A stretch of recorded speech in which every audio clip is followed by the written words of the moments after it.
반갑습니다. 경자입니다. 이번 주는 2월 셋째 주였습니다. 한 주간 참 힘든 일들이 많았는데요. 그럼 셋째 주 투자일기 시작해 보겠습니다. 자, 이번 주에도 코스피는 2400대에서 횡보를 했습니다. 지금 약 3주 동안 2400대에서 횡보를 하고 있는데요. 2500 넘기가 정말 쉽지가 않습니다.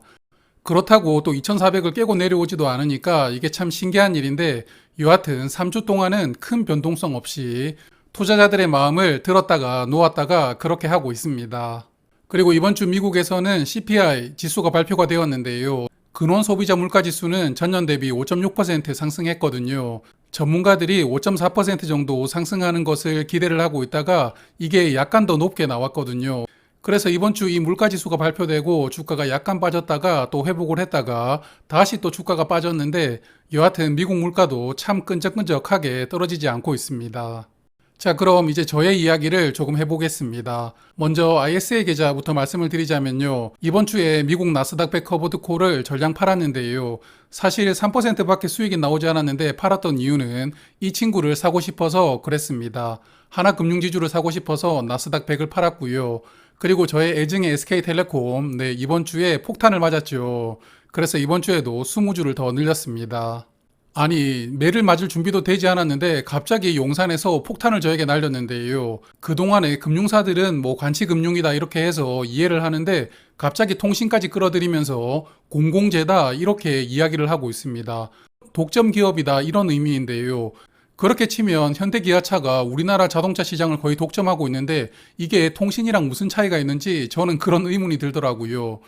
자, 그래서 SK텔레콤 근근히 버티던 46,000원 지지선을 깨버렸습니다. 이틀 만에 단숨에 깨버렸고요.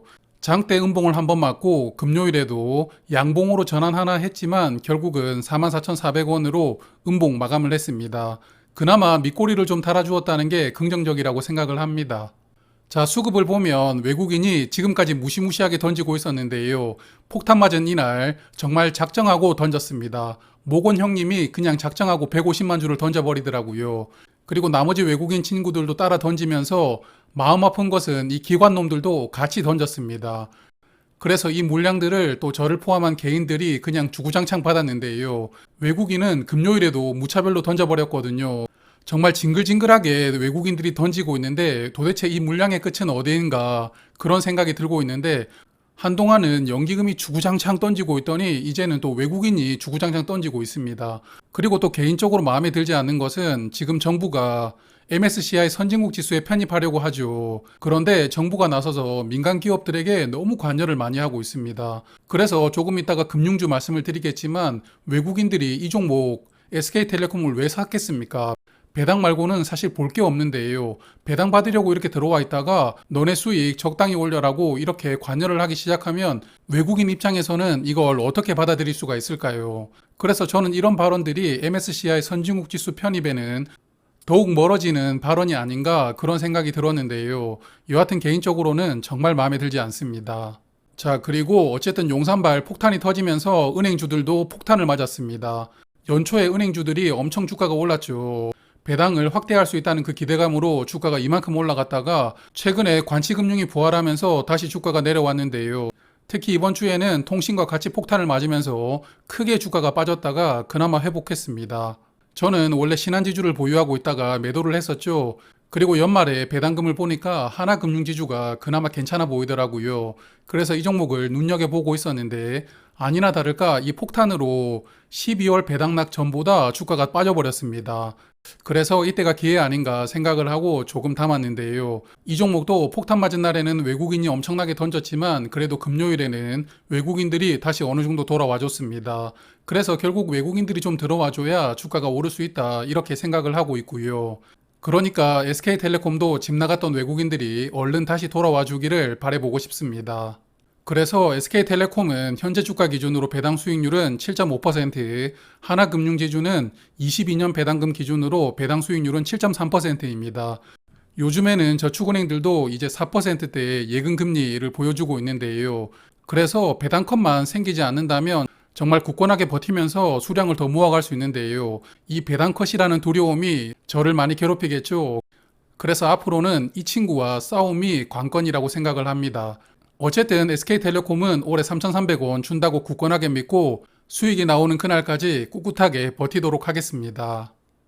자, 그래서 계좌 잔고를 보면요. SK텔레콤 이번 주에 20주 더 늘었죠. 이제 300주가 되었습니다. 평가 손익은 저번 주보다 100만 원이 더 마이너스가 난 것 같고요. 한국투자증권 계좌에서 처음으로 마이너스 200만 원 넘는 친구가 등장을 했습니다. 마음이 아픕니다. 그리고 이번 주에 매수를 했던 하나금융지주는 5% 정도 수익이 나왔는데요. 사실 이 종목은 배당금을 받으려는 목적도 있지만 주가가 여기서 조금 더 올라간다면 그냥 정리를 해볼까 생각도 하고 있습니다. 그리고 삼양옵틱스는 저번 주와 비슷했던 것 같고요. 그리고 리츠 두 종목은 약간 수익이 나오고 있습니다. 그리고 제가 보유하고 있는 JR 글로벌 리츠 이번 주에 배당금 발표를 했는데요. 190원이었습니다. 저는 이 종목을 1월에 샀기 때문에 배당금을 받지는 못하는데요. 여하튼 이 종목을 줄곧 보유하신 분들은 22년도 하반기 배당금도 190원을 받으시게 됩니다. 자, 그래서 JR 글로벌 리츠는 작년 배당금은 380원, 그리고 현주가 기준으로 배당 수익률은 8.4%입니다. 그래서 JR 글로벌 리츠는 여전히 투자를 해볼 만한 종목이라고 생각을 합니다. 자, 그러면 이번에는 일반 계좌 보겠습니다. 일반 계좌 매매를 좀 복잡하게 했는데요. 자, 먼저 LNF를 정리를 했습니다. 제가 생각하고 있던 주가가 와서 정리를 했고요. 그리고 정리하고 난 다음에 스튜디오 드래곤 매수를 했는데 처음에 40주를 샀다가 주가가 빠져서 물을 한번 탔습니다. 그래서 총 60주를 매수를 하게 되었고요. 네오이즈도 40주를 추가로 매수를 했습니다. 마지막으로 DTNCR로 100주를 물을 탔습니다. 아, 그리고 말씀을 안 드린 게 CU테크도 정리를 했는데요. 너무 움직임이 답답하더라고요. 그래서 그냥 정리를 해버렸습니다. 자, 그럼 스튜디오 드래곤부터 말씀을 드리면요. 이 종목 작년에 길게 보유를 하던 종목입니다. 작년에 한 9개월 정도 보유를 하고 정리를 했었는데 이번에 다시 매수를 했거든요. 자, 스튜디오 드래곤 주봉 차트를 보면 이때 주가가 엄청 올라갔는데 이게 중국발 OTT 호재가 나왔던 그때입니다. 중국에서 드디어 한국 드라마를 이제 시청하게 해준다고 그런 호재가 나왔던 그 시기인데요.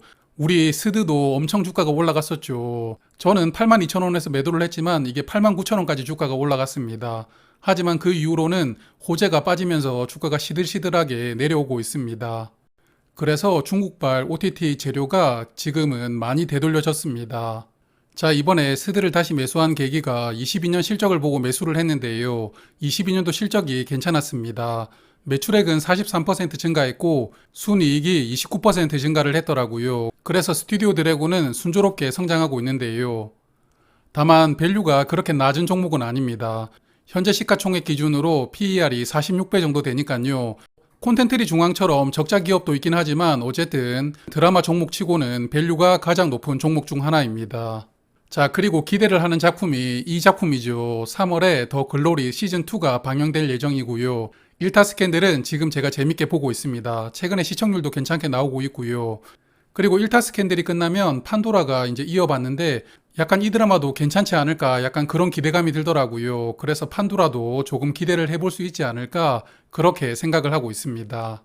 자, 그래서 일반 계좌 잔고를 보면요. 네오이즈는 이제 190주가 되었고 수익이 15% 정도 나왔습니다. 조금 더 올라가면 최근에 매수했던 수량들은 약간 덜어낼 생각이고요. 그리고 스드는 60주를 매수를 했는데 2.3% 손실, 동아타이어는 3% 손실, DTNCRO는 600주나 가지고 있는데 4% 손실이 나왔습니다. 이 DTNCRO는 제가 원칙대로 매수를 하지 않은 종목이라서 지금 마음이 두 배로 아픕니다. 자, 먼저 네오이즈부터 보면 주봉 차트인데요. 차트가 엄청나죠. 네, 꾸준히 올라가고 있습니다. 지금 전고점 트라이를 하고 있는데요. 전고점 넘고 5만원 이상 주가가 가주기를 기대를 하고 있습니다. 네오이즈는 이번 주에 실적을 발표했는데 22년 실적이 긍정적인 부분도 있고 부정적인 부분도 있었습니다. 매출과 영업이익은 조금 늘어났고요. 순이익은 크게 줄어들었는데요. 21년도에는 당기 순이익이 영업의 이익으로 크게 들어온 게 있었나 봅니다. 그래서 순이익은 크게 줄어들었지만 그래도 영업이익이 늘어났다는 점을 저는 긍정적으로 생각을 합니다. 하지만 이 종목도 이제 시가총액이 벌써 1조가 넘었고요. 현재 주가 기준으로 PER은 64배가 되었습니다. 그래서 밸류는 상당히 높은 수준인데 결국 이 종목의 승부는 여름에 출시가 될 예정인 피해 거짓이거든요. 이 작품이 얼마나 흥행하느냐에 따라서 현재 주가보다 더 많이 올라가느냐 아니면 추락하느냐 그게 결정된다고 저는 생각을 합니다. 자, 그리고 저의 마음을 2배 아프게 만들어준 DTN CRO입니다. 너무 공격적으로 이때 물량을 늘렸다 보니까 이번 주에 주구장창 빠져버렸습니다. 이번 주에만 9% 하락을 했는데요. 보면 4일 연속 음봉이 나오고 있죠. 원칙 매매를 하지 않았던 그 대가를 지금 톡톡히 치르고 있습니다. 그래도 이번 주에 실적을 발표했는데 실적이 괜찮더라고요. 매출은 34% 늘어났고 순이익은 22%가 늘어났으니까 실적은 그래도 괜찮은 기업이고요. 그리고 제가 가장 기대를 하는 부분, 네, 바이오 인프라가 다음 주에 청약을 합니다. 기관 경쟁률이 굉장하게 나왔거든요. 그렇기 때문에 아마 이 종목도 큰 변수만 없다면 상장일에 좋은 시세를 보여주겠죠. 그러면 바이오 인프라 공모가 기준으로 PER이 DTN CRO와 현재 비슷하거든요. 그런데 이 종목이 상장하고 나면 이 PER이 30 넘어갈 수도 있습니다. 그런 바이오 인프라의 엄청난 시세 후광을 DTN도 조금 수혜를 입기를 바라보고 있습니다. 자, 이번에는 NH투자증권 일반 계좌인데요. LG이노텍을 보유하는 계좌입니다. 45주를 가지고 있다가 이번 주에 도저히 못 참고 15주를 본절을 했습니다. 약간 수익이 나오자마자 그냥 정리를 했는데요. 항상 또 제가 팔고 나면 주가가 더 올라갔습니다. 그래서 약간 속이 쓰리기도 했지만 그래도 원래는 1,000만 원 이상 가지고 있다가 이제는 1,000만 원 아래로 떨어뜨렸으니까요. 마음 편안하게 30만 원 이상을 조금 기다려 보도록 하겠습니다. 그리고 주가가 더 빠지면 뭐 매도했던 걸로 물 타면 되니까요. 저는 좋다고 생각을 합니다. 마지막으로 금계좌인데요. 저번 주보다 수익이 한 10,000원 정도 더 늘어난 것 같아요. 아마도 환율이 올라가면서 약간 수익이 더 나왔던 것으로 보이는데요. 금계좌는 세워라 내워라 그렇게 보내고 있습니다. 그러면 다음 주에도 좋은 수익 나오시길 바라겠습니다. 고맙습니다.